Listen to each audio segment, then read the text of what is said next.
আপনি প্রবাসে গেছেন টাকা ইনকাম করার জন্য, আপনি হচ্ছেন টাকার মেশিন। আপনি টাকা ইনকাম করলেই আপনার ফ্যামিলি চলবে, আপনার পরিশ্রমেই আপনার ফ্যামিলি সুখে থাকে, ভালো থাকে। কিন্তু আপনার এই পরিশ্রম কখনো সফল হয়ে ওঠে না যখন আপনার ফ্যামিলির মানুষগুলা, আপনার যে ছেলে মেয়ে, তাদের কোনো খোঁজ খবর রাখে না।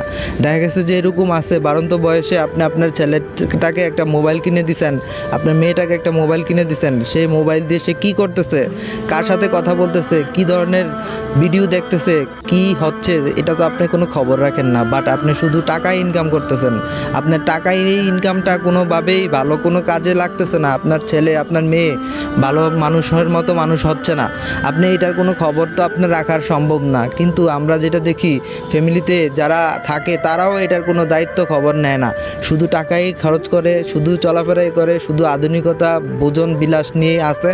বাট আপনার সন্তানটা যে অমানুষ হয়ে যাচ্ছে, আপনার সন্তানটা যে মানে চলাফেরা কার সাথে করতেছে, আপনার সন্তানের ভবিষ্যৎ কি হচ্ছে সেটার খবর আপনি কিন্তু রাখেন না। আপনার এটা কিন্তু রাখা উচিত, আপনার এটা আপনার নিজের দায়িত্ব।